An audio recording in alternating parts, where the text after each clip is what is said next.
welcome to your personalized deep dive. Today, we're going on a journey, into the brain. The brain. Yeah, but, not just any brain. No. The future brain. Right. You've given us this stack of essays from leading neuroscientists. All about the future of the brain. Exactly. And we're going to, break it down. Yeah, cut through the jargon, get to the exciting stuff. Yeah, just skimming through, I'm already like, whoa. Yeah. Yeah, reading minds, personalized gene therapy, merging consciousness with machine. I know, right? It's like, where do we even begin? Yeah, so where do we begin? Well, one thing that really jumped out at me was all this talk about mapping the brain. Okay. In ways we just never thought possible. So not like those old diagrams in Oh, textbooks. God, no more colorful blobs. Right. That's not what a brain looks like. Exactly. Now we have projects like the Big Brain Project. The big brain. Yeah, it's creating these incredibly detailed 3D digital models of the human brain. How detailed are we talking? I think 125,000 times bigger than your typical MRI. Whoa. Okay. It's like Google Earth for the brain. Okay, so you can really zoom in and see everything? You can see individual cells, the different layers. It's amazing. That's wild. But it's not just about the structure, right? Right. These scientists are trying to map the connections. Yeah, the whole intricate network, the wiring diagram of the brain. So how do they even do that? Well, they're working on something called a connectome. Connectome. Yeah, it's like a complete map of all the neural connections in the brain. So like a giant 3D puzzle. Exactly. And one way they're doing it is with the Allen Mouse Brain Connectivity Atlas. What's that? It's this massive project where they're tracing, literally tracing the connections between neurons in a mouse brain. Whoa. And that helps us understand the human brain. Exactly. There are a lot of similarities, and the insights they're getting are incredible. That's pretty amazing. But what about the activity of the brain? Can we actually see it thinking? Oh, yeah, and that's where things get even cooler. There's this tiny transparent fish called the larval zebrafish. A see-through fish. Yep. And because it's transparent, researchers can actually watch the activity of almost every single neuron in real time. Wait, so we're talking about actually seeing thoughts, emotions, actions? Well, we're seeing the neural activity associated with those things. That's wild. How do they even do that? They use a technique called light sheet microscopy. Okay. It's this revolutionary tool that lets them capture this intricate dance of neural activity. Okay, that is mind-blowing. Oh. So we're mapping the brain in crazy detail. We're seeing it in action. But what are we learning? Well, one big takeaway is that the brain is way more complex and dynamic than we ever imagined. Yeah, it's not just a static organ. Right. It's constantly changing and adapting based on our experiences. Like a muscle, the more you use it, the stronger it gets. In a way, yeah. The connections between neurons are constantly being strengthened or weakened based on what we do, what we experience. Okay, that's fascinating. But does this mean we can, improve our brain function? Potentially. And that's another big theme in these essays. How do we translate these basic science discoveries into actual clinical applications? Yeah, how do we go from the lab to real life? Exactly. And one promising avenue is using DNA sequencing to understand the brain. Wait, DNA? I thought that was about genes and heredity. It is, but it can also be used to label and track individual neurons and their connections. Really? Yeah, they're developing techniques like in situ sequencing to read DNA sequences directly in brain tissue. So it's like creating the super detailed map of the brain's wiring diagram. Exactly. And this could be huge for understanding brain disorders and developing new treatments. Okay, this is getting pretty complex. Is there a simpler way to think about it? One essay suggests thinking about it in terms of levels of abstraction. Okay. Think of a computer CPU. You can describe it at different levels. Like atoms, transistors, circuits, software. Exactly. And we can do the same with the brain, study it at different levels, from single neurons to large networks. And each level gives us different information.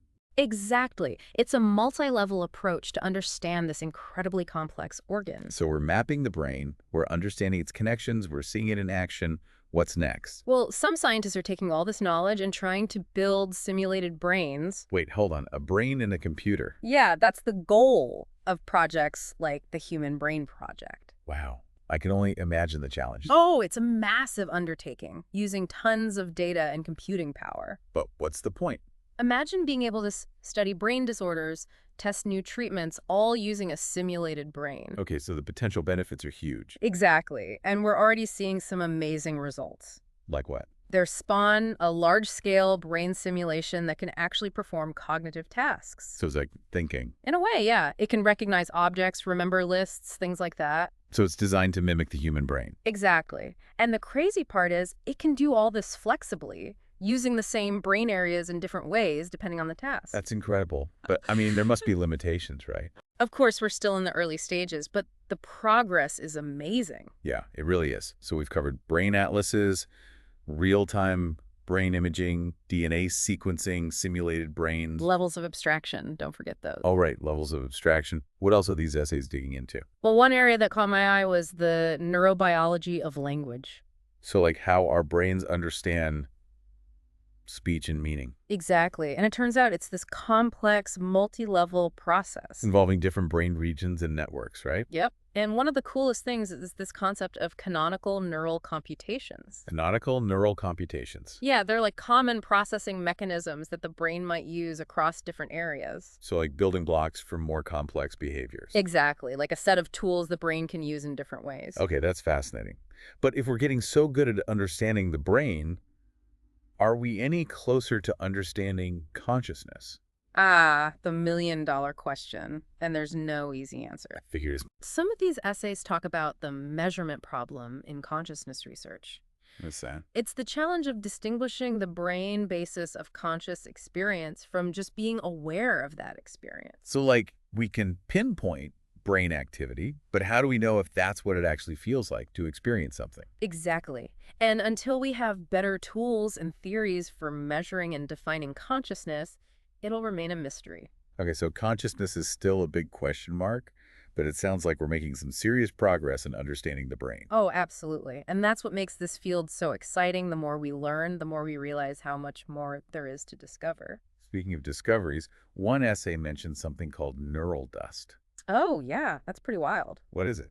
Imagine tiny implantable sensors, like dust size, that can record brain activity wirelessly. That sounds straight out of science fiction. I know, right? But the potential benefits are huge. Like what? Imagine being able to monitor brain activity in real time, potentially leading to new treatments for brain disorders, even brain-computer interfaces. It's incredible, but I'm sure there are challenges. Oh, definitely. Miniaturization, biocompatibility, power sources, lots to figure out.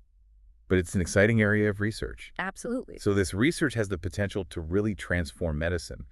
But with all these advances, are there any concerns about where this might be headed? Like, could this technology be misused? That's a really important question and one that we need to address head on. Right, like could this be used for mind control, invasion of privacy? Those are valid concerns, and it's crucial that we establish clear ethical guidelines and regulations. So it's not just about the science, it's about making sure it's used ethically. Exactly. We need to ensure these technologies benefit individuals and society as a whole. Okay, that's a crucial point. It seems like the future of brain science is full of incredible promise, but also potential pitfalls. It's a double-edged sword for sure. And it's up to us to make sure we use this knowledge wisely. I couldn't agree more. It's a shared responsibility. Scientists, engineers, ethicists, policymakers, the public, we all need to work together to shape the future of brain science in a way that benefits humanity. Well said. It's a powerful reminder that the future of brain science is not just about scientific breakthroughs. It's about shaping that future in a way that benefits all of humanity. Absolutely. It's amazing, really, how much progress has been made. Yeah, it feels like we're on the verge of some major breakthroughs. And one area that really highlights this is the study of grid cells. Grid cells, okay, full disclosure, that didn't come up in my high school bio class. Well, to be fair, they were only discovered about 20 years ago. Oh, okay, so pretty recent. Yeah, and they're these fascinating neurons found in the entorhinal cortex. The what? No. The entorhinal cortex. It's a part of the brain that's really important for memory and navigation. Ah, so like how we find our way around. Exactly. And these grid cells, they fire in this really unique pattern. What kind of pattern? A grid-like pattern. Imagine like a coordinate system laid over the world. Wait, so as we move around, these cells are creating a mental map of our surroundings. Yep. It's like our brain's own internal GPS system. That's pretty mind-blowing. But so, like, what's the practical application of this? Is it just a cool scientific discovery, or can it actually help people? Oh, no, it's definitely not just a cool discovery. Okay, good. See, dysfunction in these grid cells has actually been linked to Alzheimer's disease. Oh, wow. Yeah, that's a devastating condition. It is, and it affects millions of people worldwide. So understanding how these cells work could be crucial for developing new treatments. Exactly. If we can figure out how these cells contribute to memory and navigation, we might be able to find ways to prevent or even reverse the damage that occurs in Alzheimer's. So we're talking about potentially improving memory and navigation in people with Alzheimer's. That's the hope. And the research on grid cells is really giving scientists a whole new perspective on how the brain processes spatial information and how that can go wrong in diseases like Alzheimer's. It's incredible to think that something as, I don't know, basic as navigating a room could be so crucial to our overall brain health. It really is. It highlights how interconnected everything is in the brain. Yeah, absolutely. And that seems to be a recurring theme in these essays, right? Definitely. The brain isn't just a bunch of separate parts. It's this highly integrated network where everything is constantly interacting and influencing each other. Okay, yeah, that makes sense. But with all this talk about mapping and simulating the brain, I mean, can we really understand how complex behaviors like language emerge from all these neurons and connections? That's the big question, isn't it? And it's one that researchers are actively trying to answer. Okay, good. One essay dives into this concept of canonical neural computations. Canonical neural computations. Yeah, it's a mouthful, but basically it refers to these common processing mechanisms that the brain might use across different areas and for different functions. So instead of having a completely different system for every single thing our brain does, there are these fundamental tools it uses and applies in different ways. Exactly. Think of it like a set of Lego blocks. Okay, I like where this is going. You can use the same blocks to build a spaceship, a castle, a robot. It just depends how you put them together. Ah, I see. That's a great analogy. Can you give an example of one of these canonical computations? Sure, one that comes up a lot is filtering. Basically, neurons process incoming information by performing this weighted sum, kind of like a mathematical equation. So the brain is like a master mathematician constantly crunching numbers. In a way, yes. And this filtering process helps the brain prioritize the important stuff and ignore all the irrelevant noise. Makes sense. Yeah. But how does this apply to something like, I don't know, language? Well, think about what happens when you're listening to someone speak. Oh, Your brain has to filter out all the background noise, identify individual words, and then put those words together to understand the meaning. right. And all of that might involve some form of filtering or weighted summation of neural inputs. So we're not just mapping the physical structure, we're actually uncovering the algorithms that the brain uses. Exactly. It's like cracking the code of the brain's software. And there are other potential canonical computations too, like divisive normalization, where the activity of one neuron is adjusted based on the overall activity of a group of neurons. Okay, so it's like a system of checks and balances. Exactly. It makes sure no single neuron or network becomes too dominant, keeps everything in harmony. It's incredible how much is going on in our heads every second. It really is. And these canonical computations might hold the key to understanding how the brain creates these complex behaviors from simpler building blocks. It's mind-boggling. But with all these advances, are we any closer to, like, cracking the code of consciousness? Ah, that's the million-dollar question. And honestly, while these essays offer some interesting clues, consciousness remains one of the biggest mysteries in neuroscience. I had a feeling you might say that. There are definitely challenges and limitations to what we can currently study. Like what? Well, one essay talks about the measurement problem in consciousness research. Okay, and what is that? It's the difficulty of distinguishing between the neural activity that correlates with conscious experience and the activity that simply allows us to access and report that experience. So we might be able to see the brain activity associated with, say, seeing the color red. But we don't know if that's what it actually feels like to experience redness. Exactly. And until we have better tools and theories for measuring and defining consciousness, it'll remain a source of intense debate and speculation. That's both fascinating and a little frustrating, but it also highlights how much we still have to learn. Absolutely. And that's what makes this field so exciting. There's always something new to discover. Speaking of discoveries, we've talked a lot about the potential benefits of brain research, but, I mean, are there any risks? Any potential downsides to unlocking the brain's secrets? That's a really important question, and it's something that several of these essays address. One concern is the potential for misuse of this knowledge. Okay, yeah, I could see that.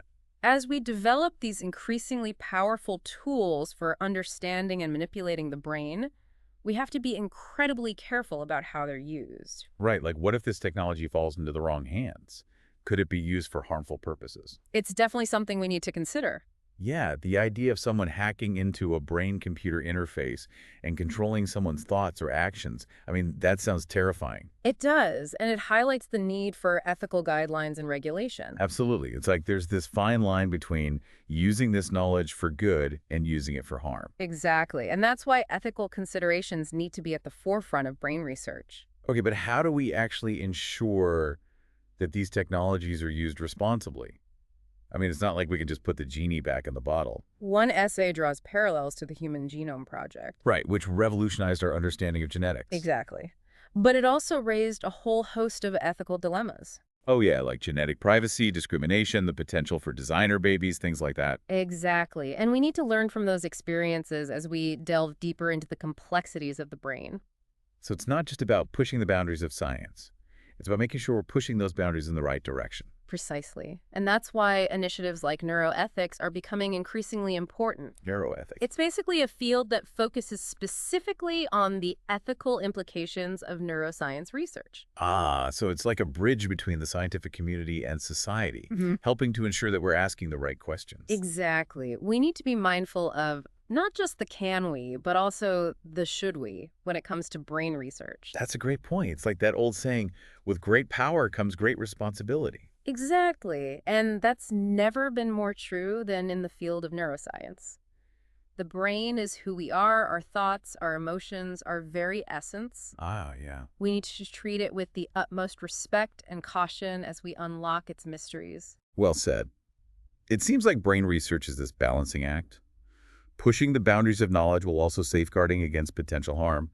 But within that ethical framework, what are some of the most exciting possibilities for the future? What are the things that really get neuroscientists fired up? That's a great question, and one that these essays explore with a lot of enthusiasm. One area that holds immense promise is personalized medicine, tailored to an individual's unique brain. Oh, interesting. Imagine a future where we can use genetic information, brain imaging, and other biomarkers to predict someone's risk for brain disorders and develop personalized interventions to prevent or even treat those conditions. So it's like moving away from this one-size-fits-all approach to healthcare and towards a more individualized approach based on our unique brain biology. Exactly. And this could revolutionize how we approach mental health, neurological disorders, even cognitive enhancement. Wait, cognitive enhancement. Are we talking about a future where we can, like, boost our brain power? It might sound futuristic, but the research is already happening. Wow. What kind of research? They're exploring things like non-invasive brain stimulation, pharmacological interventions, even mindfulness training, all with the goal of optimizing brain function.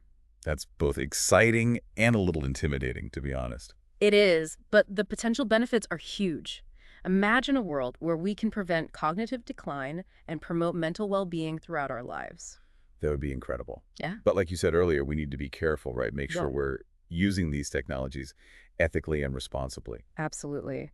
As we embark on this journey of unlocking the brain's potential, we need to do so with wisdom, humility, and a deep sense of responsibility. Well said.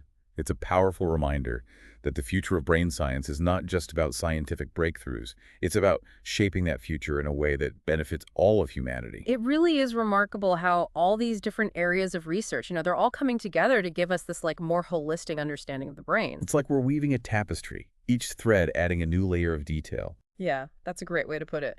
And speaking of threads, remember those tiny implantable sensors we talked about, the neural dust? Oh yeah, those things are straight out of science fiction. They do, don't they? Yeah. But the science behind them is very real. And driven by a very real need, right? To be able to observe the brain in action with more precision. Exactly. And with less disruption, too. Right, because current methods, like implanting electrodes directly into the brain, I mean, that's pretty invasive. Yeah, it's definitely not ideal for, everyday use or long-term treatment. So neural dust is like this less invasive, more precise way to monitor brain activity. That's the idea. Imagine tracking the activity of thousands, even millions of neurons, all wirelessly. Wow, no surgery required. Exactly. It would be a game changer for understanding how the brain works and for developing new treatments. So how could this technology actually be used to treat brain disorders? Like, can you give some specific examples? Sure, let's take Parkinson's disease, for example. Parkinson's involves these specific brain circuits that malfunction, and neural dust could be used to, like, precisely target those circuits and deliver electrical stimulation or even drugs. It's like a brain pacemaker. Kind of, yeah. And it could even monitor the effectiveness of the treatment in real time and make adjustments as needed. Wow, that's incredible. Another example is epilepsy. Okay. Neural dust could be used to detect the onset of a seizure, before it even starts to spread. This is like an early warning system. Exactly. And it could deliver electrical impulses to actually disrupt the seizure. That would be life-changing for people with epilepsy. Absolutely. And even for conditions like paralysis, neural dust could potentially be used to decode brain signals related to movement. So like helping people control prosthetic limbs. Yeah, or even restoring movement to paralyzed muscles. That's the ultimate goal. Okay, that's just mind-blowing. It sounds like neural dust could really revolutionize how we treat a wide range of brain disorders. The potential is huge. But as with any new technology, there are challenges. Like what? Well, miniaturization is a big one. Yeah, we're talking about incredibly tiny sensors. Smaller than a grain of rice. And they need to be biocompatible, meaning they won't harm the brain tissue. Right. We don't want tiny robots causing problems in our brains. Exactly. And then there's the issue of power. How do you power something that small? Yeah, that's a good question. It's not like you can just plug it in. Researchers are exploring different approaches like wireless power transfer and even harvesting energy from the body itself. So like a tiny power plant in the brain. In a way, yeah. It's pretty amazing stuff. It sounds like there's still a long way to go before neural dust becomes a reality, but the potential is really exciting. It definitely is. But as we've been talking about, we need to move forward cautiously. Right. We can't just get carried away by the possibilities without considering the potential risks. Exactly. And one of the biggest concerns with neural dust is privacy. Yeah, if these sensors are recording brain activity, who has access to that information? That's a crucial question. We need to make sure that data is protected and not misused. It's like a window into our thoughts and emotions, so privacy is paramount. Absolutely. And then there's the potential for misuse, like what if someone uses this technology for mind control or to manipulate people's behavior? That sounds terrifying. Yeah. That's like something out of a dystopian movie. It does, doesn't it? But these are the kinds of conversations we need to be having now. Before this technology gets out of hand. Exactly. We need to establish clear guidelines and safeguards. So it's about finding the right balance between innovation and responsibility. Exactly. And that's where neuroethics comes in, bringing together scientists, ethicists, policymakers, the public to have these important conversations. So what's the takeaway here? I think the biggest takeaway from all of this is that the future of brain science is incredibly exciting, but it's also incredibly complex. Yeah, there's a lot to consider. We're on the cusp of some truly groundbreaking discoveries with the potential to transform medicine, enhance our lives, and even redefine what it means to be human. It's mind-blowing stuff, but we can't lose sight of the ethical implications. Absolutely. We need to make sure we're using this knowledge wisely for the benefit of all humankind. This has been an incredible journey. From mapping the brain to simulating it, to understanding how it creates language, and even exploring these futuristic technologies like neural dust. And we've only just scratched the surface. Yeah, who knows what amazing discoveries await us in the future. It's an exciting time to be alive. Well, thanks for joining us on this deep dive into the future of brain science. It's been an absolute pleasure exploring these topics with you. It's been my pleasure as well. And remember, keep those brains buzzing.